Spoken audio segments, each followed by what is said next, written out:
Hi guys, welcome to the your own channel we are traders. तो चलिए आज हम सीखते हैं सपोर्ट एंड रेजिस्टेंस कैसे ड्रॉ करते हैं। ठीक है, अगर आपने सपोर्ट एंड रेजिस्टेंस सीख लिया तो 70% जो भी स्टॉक मार्केट में होता है वो बस सपोर्ट एंड रेजिस्टेंस भी होता है। आप इंडेक्स ट्रेड कर सकते हैं, स्टॉक में इन्वेस्ट कर सकते हैं, या फिर इंट्राडे में भी आप देखते हैं। सबसे पहले देखते हैं कि स्विंग्स कैसे लगते हैं। ठीक है, सबसे पहले जब भी एक अप ट्रेंड होता है, ठीक है, जब भी एक अप ट्रेंड होता है तब क्या होता है, एक हायर हाई लगता है। ठीक है, एक हायर लो लगता है, फिर एक हायर हाई, फिर एक हायर लो लगता है। ठीक है, एक और हायर हाई, फिर एक और हायर लो लगता है। ठीक है, इस तरीके से चलता है। तो ये कैसे होता है, यहाँ पे आप देख सकते हैं। ठीक है, यहाँ पे और यहाँ पे आप देख सकते हैं ये एक रेजिस्टेंस था। जैसे ही ये ब्रेक किया उसके बाद एज अ सपोर्ट वर्क किया। ठीक है, उसके बाद जैसे ही यहाँ पे एक रेजिस्टेंस था, जैसे ही इसने अप ट्रेंड ने इसको ब्रेक किया उसके बाद एज अ सपोर्ट वर्क करता है ये। ठीक है, पहले ये एज अ रेजिस्टेंस वर्क करता है यहाँ पे, इस जगह। ठीक है, जैसे ही ब्रेक करता है उसके बाद ये सपोर्ट वर्क करने लग जाता है। ठीक है, जैसे कि डाउन ट्रेंड में भी देख लेते हैं। जैसे कि डाउन ट्रेंड होता है तो यहाँ पे सपोर्ट लेगा, नीचे आएगा।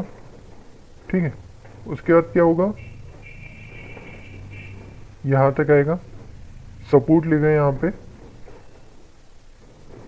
सपोर्ट लेगा, उसके बाद यहाँ पे रेजिस्टेंस फेस करेगा, फिर नीचे आ जाएगा, फिर रेजिस्टेंस फेस करेगा, फिर नीचे आ जाएगा। ठीक है, अप ट्रेंड में कैसे होता है, एक हायर हाई लगता है, फिर हायर लो लगता है, फिर हायर हाई, एक हायर लो, सपोर्ट लेता है, जहाँ पे पहले रेजिस्टेंस था वहीं पे सपोर्ट लेता है, फिर ऊपर चला जाता है। फिर जैसे कि ये रेजिस्टेंस वर्क कर रहा था, अब ये सपोर्ट वर्क करता है। जैसे कि अब डाउन ट्रेंड में जैसे कि ये सपोर्ट लेता है, फिर ऊपर आने की कोशिश, फिर नीचे आता है, फिर यहीं पे जहाँ पे पहले सपोर्ट वर्क करता था वहीं पे रेजिस्टेंस लेके नीचे आ जाता है। जहाँ पे हमने एक बार सपोर्ट देखा था, अब वो रेजिस्टेंस की तरह काम करने लग जाता है। ठीक है, इसी का एक अच्छा एग्जांपल देखते हैं। मैं ये है, देखिए यहाँ पे जैसे ही अप ट्रेंड हुआ, यहाँ पे रेजिस्टेंस फेस किया इसने। ठीक है, यहाँ पे आया, पहला सपोर्ट लिया, उसके बाद जैसे ही रेजिस्टेंस ब्रेक किया इसने, यहाँ पे एक सपोर्ट था, ये देखिए सपोर्ट एरिया, सपोर्ट लिया, फिर ऊपर चला गया, फिर यहाँ पे एक रेजिस्टेंस फेस किया था, वहीं पे सपोर्ट लेता है, फिर ऊपर चले जाता है। ठीक है, यहाँ तक हमारा जो था वो अप ट्रेंड था। अब डाउन ट्रेंड में कैसे होता है, नीचे आता है, सपोर्ट लेता है, रेजिस्टेंस लेता है, फिर तोड़ता है, फिर नीचे आता है, सपोर्ट लेता है, फिर यहाँ पे एक रेजिस्टेंस लेता है, फिर नीचे आता है, रेजिस्टेंस लेता है, और डाउन ट्रेंड स्टार्ट करता है। देखिए, हमेशा ऐसे ही वर्क नहीं करेगा, कभी कभार कैसे होगा, मैं एक और चीज़ दिखा देता हूँ आपको। कभी कभी इतना नीचे नहीं आता है। ठीक है, उससे पहले डाउन ट्रेंड में कैसे होता है, ये नीचे आया, यहाँ पे रेजिस्टेंस लिया, फिर नीचे आ जाता है, फिर क्या होता है, यहाँ पे एज ए सपोर्ट लेने की कोशिश करते हैं, यहाँ पे अब रेजिस्टेंस हो गया। ठीक है, ये एज ए सपोर्ट वर्क कर रहा था, अब रेजिस्टेंस, जिसे रेजिस्टेंस फेस करता है, यहाँ पे अभी पहले सपोर्ट था तो ये रेजिस्टेंस हो जाएगा, फिर नीचे आएगा, फिर यहाँ पे एक रेजिस्टेंस होगा, फिर नीचे आ जाएगा, फिर यहाँ पे रेजिस्टेंस फेस करेगा, फिर नीचे आ जाएगा। ठीक है, ऐसे भी होंगे। एक में ये लाइंस जो होते हैं, ये भी, ये पहले एक सपोर्ट वर्क कर रहा था, अब जैसे ही तोड़ के नीचे आया, अब रेजिस्टेंस वर्क किया, जैसे ही नीचे आया ये सपोर्ट वर्क कर रहा था, अब ये रेजिस्टेंस वर्क कर रहा है, अब जैसे ही नीचे आया उसके बाद यहाँ पे रेजिस्टेंस लिया, फिर नीचे आ जाता है। ठीक है, इस तरीके से सपोर्ट एंड रेजिस्टेंस काम करता है। ठीक है, आप देख सकते हैं इस तरीके से ये जो ऊपर होता है, जैसे अप ट्रेंड होता है, ये एज ए रेजिस्टेंस, उसके बाद सपोर्ट लेता है, जैसे ही ये रेजिस्टेंस था तोड़ के ऊपर चला जाता है, तो एज ए सपोर्ट वर्क करने लग जाता है ये। ठीक है, इतना समझ गया आपको। अब आगे चलते हैं, तो चलिए देखते हैं सपोर्ट एंड रेजिस्टेंस एरिया फिर कैसे वर्क करता है। और ठीक है, ये एज अ सपोर्ट वर्क करेगा, ये ऊपर में रेजिस्टेंस वर्क करेगा, नीचे में सपोर्ट होगा, ऊपर रेजिस्ट करेगा, फिर सपोर्ट लेगा, फिर रेजिस्टेंस लेगा, फिर जैसे ही सपोर्ट लेगा यहाँ पे।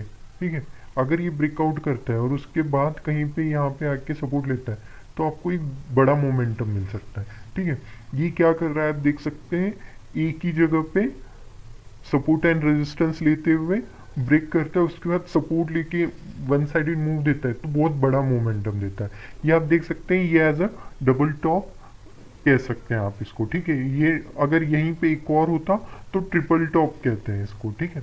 तो ये डबल टॉप था, तो डबल टॉप में जैसे ब्रेकआउट हुआ तो बहुत बड़ा मोमेंटम आया, लेकिन एक पुल बैक होना चाहिए, फिर बहुत बड़ा मोमेंटम आता है। मैंने ऐसे ही एक एशियन पेंट्स में लिया था, तो आपको मैं एशियन पेंट्स का दिखाता हूँ। जैसे कि एशियन पेंट्स में देखिए, यहाँ पे डबल टॉप जैसा कुछ दिख रहा था मुझे। जैसे ही ब्रेकआउट हुआ उसके बाद मैं पुल बैक की वेट कर रहा था, जैसे पुल बैक आया यहाँ पे, ठीक है, सपोर्टिंग एरिया पे आया, तो मैंने इसको मतलब ले लिया था। उसके बाद आप देख सकते हैं कितना बड़ा मोमेंटम आया था एशियन पेंट्स में, ठीक है। यहाँ से यहाँ तक देख सकते हैं आप कितना 3520 का हाई मारा था इसने। तो इस तरीके से डबल टॉप का जब भी ब्रेकआउट या फिर ये होता है तो बहुत बड़ा मोमेंटम आता है। यही अगर उल्टा हो जाता, अगर यही ब्रेकडाउन दे देता यहाँ से, ठीक है, तो नीचे के साइड बहुत बड़ा मोमेंटम आ जाता, ठीक है। अब हम एक स्टॉक ले लेते हैं, जैसे कि टोरेंट फार्मा। इसमें सपोर्ट एंड रेजिस्टेंस का देखते हैं, तो चलिए देखते हैं टोरेंट फार्मा का वीकली जो चार्ट है उसमें कैसे सपोर्ट एंड रेजिस्टेंस आप फाइंड कर सकते हैं। अब ये एरिया देख सकते हैं कंटिन्यूसली एक एज अ सपोर्ट, यहीं से कंटिन्यूसली सपोर्ट ले रहा था। आप देख सकते हैं 2016 से लेके 2018 तक सिर्फ इसी एरिया में सपोर्ट लिए जा रहा था, ठीक है। उसके बाद जैसे ही यहाँ पे आप देख सकते हैं, जैसे ही ब्रेकआउट हुआ, ठीक है, यहाँ पे आप देख सकते हैं, ठीक है। यहाँ यहीं पे क्यों लिया हमने, इसके बारे में भी थोड़ा सा मैं बता देता हूँ। यही एरिया क्यों लिया हमने, क्योंकि अब देख सकते हैं यहाँ पे जैसे कि ऊपर गया, एक सेकंड इसे, हाँ, तो जैसे ही ऊपर गया रेजिस्टेंस फेस किया, फिर ब्रेकआउट हुआ, नीचे आया, ठीक है, फिर ऊपर गया, फिर नीचे आया। तो ये एरिया मेन है, ये देखिए इस एरिया में एज अ रेजिस्टेंस वर्क किया, उसके बाद इसी एरिया में आके सपोर्ट लिया, ठीक है। ऐसे जो एरियाज होते हैं ना, इन्हीं को best support and resisting area कहते हैं, ठीक है। तो यहीं पे आया, फिर सपोर्ट लिया, अब देख सकते हैं, फिर ऊपर गया, ठीक है, फिर आने की कोशिश किया इसी एरिया के पास, फिर ऊपर चला गया, फिर नीचे आया, देख सकते हैं इसी के आसपास। उसके बाद एक बड़ा मोमेंटम आ गया इसमें, ठीक है। इसी तरीके से आप फाइंड कर सकते हैं जो भी स्टॉक्स होते हैं, उनमें जो भी फाइंड करना होता है आपको। जैसे कि इस एरिया में आप देख सकते हैं, इस एरिया में यहाँ पे ये देख सकते हैं, यहीं पे ब्रेकआउट हुआ, बहुत दिन तक कंसोलिडेट करते हुए यहीं पे चला, फिर ऊपर चला गया, फिर नीचे आने की कोशिश किया, लेकिन यहीं पे कहीं पे सपोर्ट, डेली में सपोर्ट मिला होगा, ऊपर चला गया, फिर इसी एरिया के आसपास आके सपोर्ट लिया और उसके पास एक अच्छा मोमेंटम नहीं दिया आपको, ठीक है। ऐसे ही हम निफ्टी में देख लेते हैं, ठीक है। हम निफ्टी का वीकली एनालिसिस में देख लेते हैं, एक वीकली चार्ट में जो सपोर्ट एंड रेजिस्टेंस एरिया होता है।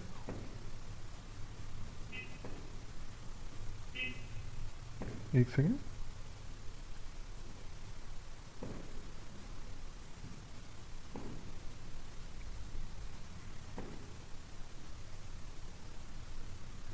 अब ठीक है, ठीक है। तो अब यहाँ पे इस साइड देख सकते हैं, यहाँ पे देखिए एक हायर हाई बना था, तो यहीं पे आप एज अ रेजिस्टेंस बना सकते हैं। तो ये देखिए आपने यहाँ पे एक रेजिस्टेंस बनाया था, नीचे गया, उसके बाद यहीं पे रेजिस्टेंस फेस किया, फिर नीचे आ गया, ठीक है। उसके बाद यहाँ पे देख सकते हैं, इसको अगर एक्सटेंड भी करता हूँ तो यहाँ पे कंटिन्यूसली रेजिस्टेंस फेस किया इसने, ठीक है।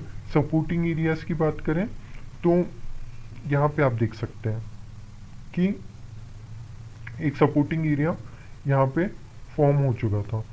क्यों कह रहा हूँ यहाँ पे, क्योंकि अब देख सकते हैं यहाँ पे ऊपर गया, रेजिस्टेंस लिया, नीचे आया, जैसे ही ऊपर जाने की कोशिश किया, सपोर्ट लिया, इसी एरिया में सपोर्ट लिया, फिर सपोर्ट लेने लिया, फिर ऊपर चला गया, ठीक है। फिर नीचे जैसे आया, ऊपर जाने की कोशिश, नीचे, ऊपर जाने की कोशिश, नीचे, फिर ऊपर, फिर वहीं पे उसी एरिया में सपोर्ट लिया, ठीक है। उसके बाद ऊपर गया, फिर नीचे आने की कोशिश किया, फिर यहाँ से हायर हाई फॉर्मेशन होने लगा, ठीक है। फिर यहीं पे रेजिस्टेंस लिया, ठीक है।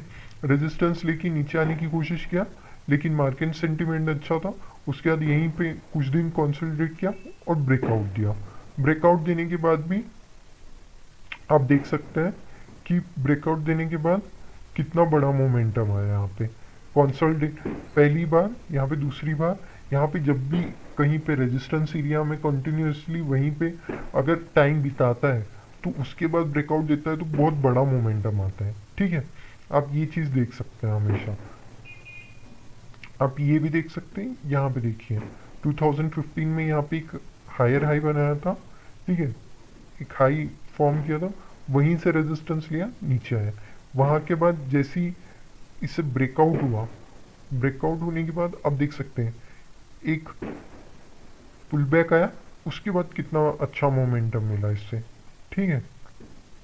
उसके बाद कितना बड़ा मोमेंटम मिला। इस तरीके से सपोर्ट एंड रेजिस्टेंस वर्क करता है, ठीक है। तो अब हम बैंक निफ्टी में भी कुछ देख लेते हैं। तो आप देख सकते हैं यहाँ पे भी, कहीं पे भी देखिए, अगर आप यहाँ पे कहीं पे ड्रॉ करते हैं, ठीक है, यहाँ पे, तो आप देख सकते हैं यहाँ पे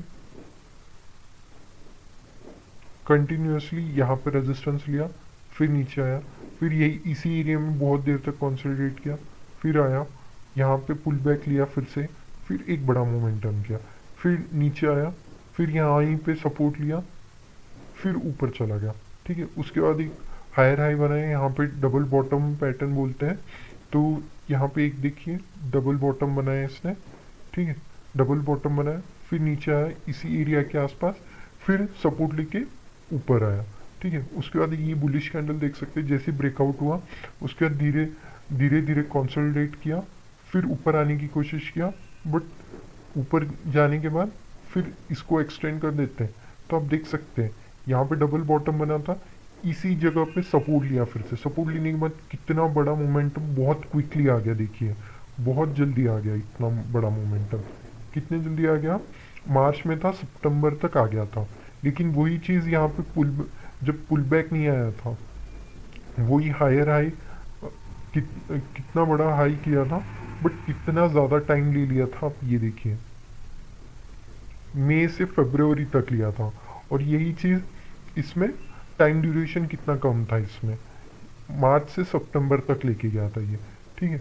तो यहाँ पे कंपैरेटिवली कम टाइम लेता है, यहाँ पे ज़्यादा टाइम लिया इसने, ठीक है। ऐसा क्यों होता है, जब भी सपोर्ट लेता है, सपोर्ट लेने के बाद बहुत बड़ा मोमेंटम आ जाता है, ठीक है। बहुत लोग बायस जो होते हैं, प्रोफेशनल या फिर जो भी होते हैं, प्रोफेशनल होते हैं या फिर बड़े प्लेयर्स होते हैं, वो सब लोग यहीं पे इस एरिया में जब भी सपोर्ट लेता है तो वो लोग जानते हैं कि यहाँ पे बाइंग हैपनिंग होगी, तो ये लोग बहुत जल्दी रिकवर कर जाते हैं यहाँ से मार्केट, ठीक है।